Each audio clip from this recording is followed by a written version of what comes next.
Alléluia, alléluia, alléluia. Chers frères et sœurs, je vous salue dans le nom de notre Seigneur Jésus-Christ.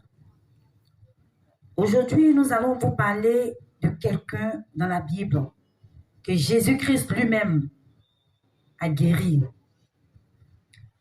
Mais avant que cet homme soit guéri, il y avait eu une tempête. Une tempête qui allait empêcher le Seigneur Jésus-Christ d'aller à Jérusalem pour délivrer ce possédé. C'est pour cela, nous allons prendre le livre de Luc, chapitre 22 à 23. Un jour, Jésus monta dans une barque avec ses disciples. Il leur dit, « Passons de l'autre côté du lac. » Et ils partirent. Pendant qu'ils naviguaient, Jésus s'endormit. Un tourbillon fondit sur le lac. La barque se remplissait d'eau et ils étaient en péril. Ça, c'est le premier texte. Le deuxième texte qui nous parle de ce possédé, ils abordèrent dans le pays des Jérusaléens, qui est vis-à-vis de la Galilée. Lorsque Jésus fut descendu à terre, il vint au-devant de lui un homme de la ville qui était possédé de plusieurs démons. Depuis longtemps, il ne portait point de vêtements. Il avait sa demeure, non dans une maison, mais dans les sépulcres. Ça, c'est le deuxième texte. Pourquoi aujourd'hui, je m'intéresse à ces deux passages? Parce que c'est très important dans notre vie. Jésus était dans la barque avec ses disciples. Soudain, il y eut une tempête. Il y eut un tourbillon. Rien que pour empêcher le Seigneur d'arriver de l'autre côté du lac. Et c'est comme ça dans notre vie quotidienne. Lorsque nous devons passer à une autre dimension, nous devons passer à une autre œuvre. Soit Dieu veut t'élever quelque part. Il y a toujours une tempête qui survient. Il y a toujours des difficultés, des blocages. Rien que pour que tu persévères. Rien que pour que tu aies la foi. Donc, aujourd'hui, je t'interpelle. Cette tempête qui voulait empêcher notre Seigneur d'aller de l'autre côté, je te dis aujourd'hui, il ne faudrait pas faire comme les disciples. Parce que les disciples ont eu peur. Ils ont réveillé le Seigneur. Ils tremblaient. Ils ont eu peur. Pourtant, Jésus était dans leur barque. Jésus était dans la barque avec eux. Je te dis aujourd'hui, lorsque tu auras tous ces problèmes, lorsque ces difficultés vont survenir dans ta vie, n'aie pas peur, car Jésus-Christ est dans ta barque. Tant que tu as le Seigneur, la tempête viendra, le vent va souffler, l'eau va vouloir monter dans ta barque pour te noyer. Mais Jésus-Christ va intervenir lorsque tu l'appelles. Jésus-Christ va intervenir lorsque tu cries à lui. Il ne va pas te laisser tomber. Il ne va pas t'abandonner. Donc, aie la foi. Aie la foi. On va aller maintenant. Jésus-Christ a commandé au vent, à la tempête de se calmer. Même ses disciples ont vu ce miracle. Ils ont dit, quel est celui-ci qui commande même au vent même à la tempête, de se calmer. Et ils lui obéissent. Pourtant, ils ne savaient pas que le maître même de l'univers, c'était Jésus qui était avec eux. Le maître même de la tempête, c'était Jésus qui était avec eux. Le maître même, la création même, c'était Jésus-Christ qui était avec eux. Ils ne savaient pas. Et ils ont eu peur. Je vais te dire aujourd'hui que tu as la grâce sur toi. Toi qui n'as pas vu toutes ces choses, mais qui les lises dans la parole de Dieu, qui les lises dans la Bible, et tu crois à ces choses. Je vais te dire que tu es béni. Tu es béni parce que tu n'as pas vu le Seigneur et tu as cru en lui. C'est ce qu'il a dit à Thomas. Thomas a dit, si je touche son côté, si je ne l'ai pas touché moi-même, toucher ses côtés percés, ses mains percées, je ne vais pas croire que notre Seigneur Jésus-Christ. Jésus a dit, Thomas, touche mes mains. Lorsqu'il a touché, il a commencé à pleurer.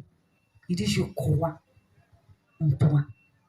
Jésus a dit, heureux, celui-là même qui n'a pas vu et qui a cru. Donc, heureux toi qui n'as pas vu tous ces miracles de tes propres yeux, mais qui les a lus dans la Bible et qui croit que ces miracles existent encore toujours. Que ton nom, que tu sois béni parce que tu crois à la parole de Dieu. Il a dit tout passera, mais la parole de Dieu ne passera pas. Venons maintenant au procédé de Jérusalem. La Bible nous dit, lorsque cet homme a vu le Seigneur, a vu Jésus, il s'est prosterné à ses pieds. Il s'est prosterné. C'est pour te dire aujourd'hui, même le démon, lorsque Jésus-Christ en toi, ce démon-là se prosterne à tes pieds. Les démons se sont prosternés. Parce que lorsque cet homme est venu se prosterner au pied de Jésus-Christ, il a dit, il a commandé à ses esprits de sortir. Et ces esprits ont commandé, ont demandé au Seigneur, ne nous laisse pas perdre, ne nous envoie pas dans l'abîme, mais envoie-nous dans ce troupeau de porcs. Jésus a délivré ce procédé. Jésus peut te délivrer ce soir. Jésus peut te délivrer ce matin. Jésus peut te délivrer ce midi. Jésus peut te délivrer, toi qui as tant souffert.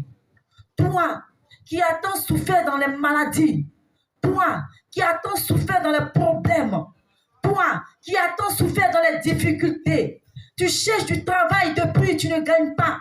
Tes amis travaillent. Tes petits frères travaillent. Tes petites soeurs travaillent. Et toi, depuis, tu tournes en rond. Celui-là même qui t'opprimait depuis longtemps. Qui se tient dans ton corps, qui ne te laisse pas avancer. Jésus te délivre aujourd'hui. Toi, depuis longtemps, tu cherches un mari. Jésus te délivre aujourd'hui. Des esprits impurs, des femmes de nuit, des maris de nuit.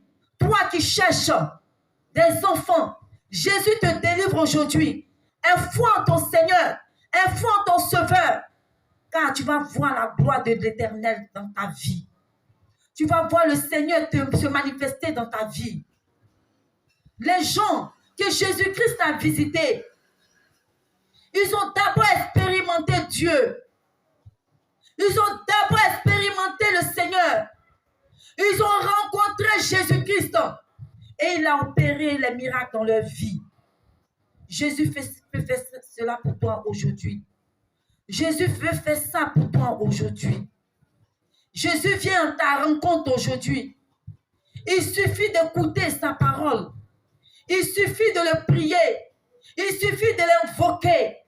Toi qui es malade depuis longtemps, depuis plusieurs années, tu cherches à la guérison. Tu cherches à être guéri. Mais la guérison ne tarde à venir. Il n'est pas tard pour toi. Jésus t'appelle à sa rencontre. Jésus se tient au-devant de toi. Il veut que tu lui ouvres ton cœur afin qu'il puisse rentrer en toi et qu'il puisse te guérir de toutes ces maladies. qu'il puisse te guérir de toutes ces plaies. Rappelez-vous de la femme qui avait la perte de sang depuis 12 ans. Cette femme, la Bible nous dit que elle a vendu tous ses vêtements. Elle allait voir même les médecins. Qu'est-ce qui prouve même qu'elle n'est pas allée chez les marabouts, chez les charlatans? Qu'est-ce qui prouve qu'elle n'est pas allée même de vendre toute sa vie, tous ses biens? Mais cette femme-là, elle a rencontré le Seigneur. Cette femme-là, elle a rencontré Jésus-Christ sur son chemin. Une femme qui a la perte de sang depuis 12 ans. Calculez les jours. Une année fait déjà 365 jours. Et multiplier 365 jours par 12 ans. En temps normal, cette femme devait depuis mourir. Mais certainement, c'est pour la gloire de Dieu qu'il a laissé vivre pendant 12 ans avec cette perte de sang. Et je te dis en vérité, Jésus-Christ vient à ta rencontre. Et cette femme a dit seulement si je pouvais toucher le pan de sa robe, je sais que je serai guérie. Elle a touché Jésus. Elle a touché le pan de sa robe. Et cette femme fut guérie. Jésus t'appelle ce soir à toucher le pan de sa robe. Jésus t'appelle ce soir à le rencontrer afin que tu sois guéri de toute cette maladie. Afin que tu sois guéri de toute cette amertume. Toi, depuis longtemps, tu as le cœur meurtri. Toi, depuis longtemps, tu as le cœur plongé dans la colère. Tu as le cœur plongé dans la haine. Tu as le cœur plongé dans la jalousie. Car il t'appelle certainement. Cela ne va pas t'emmener nulle part. Cela ne va pas te faire avancer. Jésus-Christ est à ta rencontre. Il est à ta porte ce soir. Il t'appelle de venir à son œuvre. Il t'appelle de venir à le rencontrer pour qu'il puisse te guérir de toutes ces maladies. Ne te détourne pas de la voix du Seigneur. Ne te détourne pas de la voix de ton Seigneur. Jésus-Christ est à la porte, il t'attend. Voilà pourquoi il t'interpelle aujourd'hui par ce message. Si tu entends ce message, commence à te confier à ton Seigneur. Si tu entends ce message, commence à te repentir et de revenir à ton Seigneur. Il t'attend pour te guérir. Il t'attend pour te restaurer. Il t'attend pour te combler de joie. Il t'attend pour te donner cette paix que le diable t'avait arrachée depuis plusieurs années. Il t'attend pour te donner cette joie, pour te donner cette paix que le diable t'avait arrachée. Je te prie de te confier à ton Seigneur. C'est en cela que nous sommes sur la terre. C'est en cela que nous vivons. C'est pourquoi je te dis aujourd'hui, moi que tu vois, je suis devant toi aujourd'hui. Je suis un témoignage vivant. Un témoignage vivant de la gloire de Dieu. Un témoignage vivant de la vie que le Christ m'a donnée. Je te dis en vérité, Jésus-Christ est le véritable chemin. Il est le véritable Dieu. Il dit, reviens à lui et il va te sauver. Il va te panser tes plaies. Il va te guérir. Il va te libérer. Il va te délivrer de toute cette amertume, de toutes ces colères, de toutes ces haines, de tous ces préjugés, de toutes ces jalousies, de toutes ces méchancetés, de toutes ces maladies, de tous ces non-accomplissements. Jésus-Christ est au devant de toi. Il t'attend. Que Dieu vous bénisse. Que Dieu vous bénisse. Que Dieu vous bénisse. Qu'il vous bénisse au nom de Jésus.